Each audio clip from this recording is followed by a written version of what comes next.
Hello, I'm Ashton, the Australian Gardening Queen.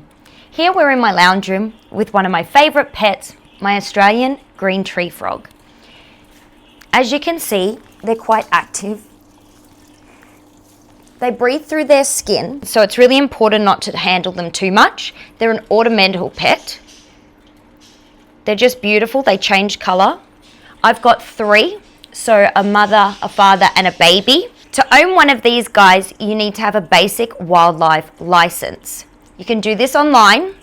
It's easy enough and it just tracks to make sure that everybody is following the correct reptile rules. And birds, my frogs are on a 4-day feeding cycle. I like to mix up their food, so sometimes they have crickets live from the local pet shop.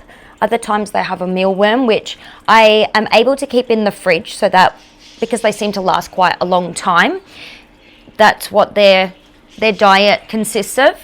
When they had babies, the babies had a mixture of lettuce and miniature crickets. It's really important that the food is alive so that they can hunt.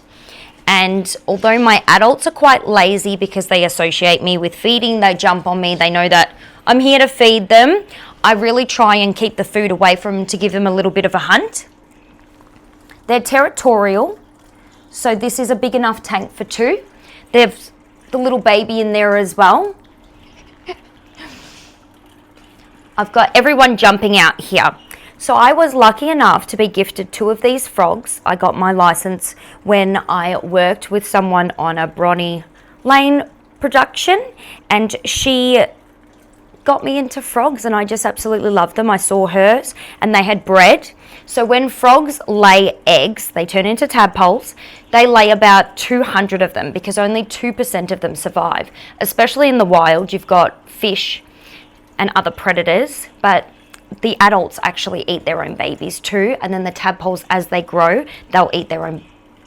Yeah, a bit cringe, but that's their life. So I ended up getting a slightly bigger tank once they started to get big. As you can see, the female is bigger than the male. They live for about 10 to 16 years in the wild, up to 20 in captivity. The smaller one, I'm not yet sure what the sex is. You can identify them by certain dots.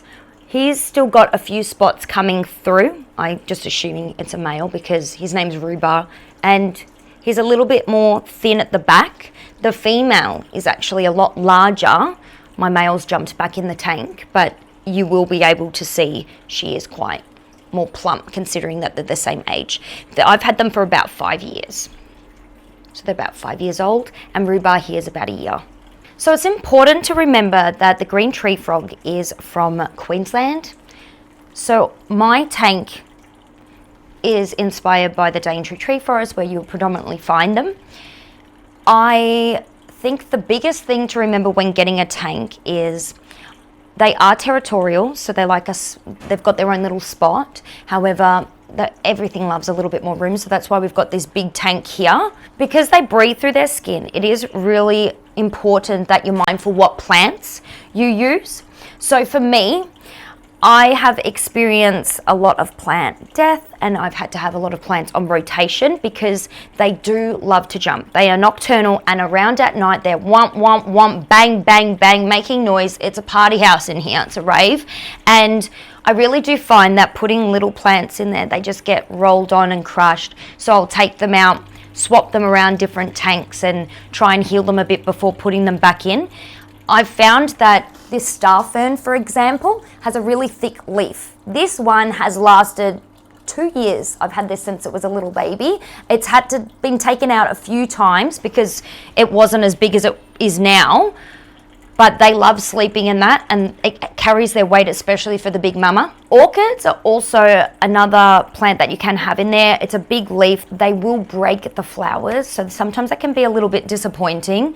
But I think sticking to anything native, like your blue diamond fern, a star fern, silver fern, even some of the New Zealand, I've got some leaves in here from a fern in New Zealand and some leaves in here from a fern in Papua New Guinea. So that basically just gives them a bit of greenery and they can enjoy that during the tank. I also rotate moss.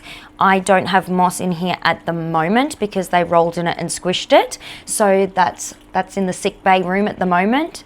But I just love them. I think they're a really terrific zen pet to have. They're not a pet that you're going to be able to walk or do anything too crazy with, and you really shouldn't touch them. It's important to make sure you wash your hands, no soaps, no smoking, no perfume.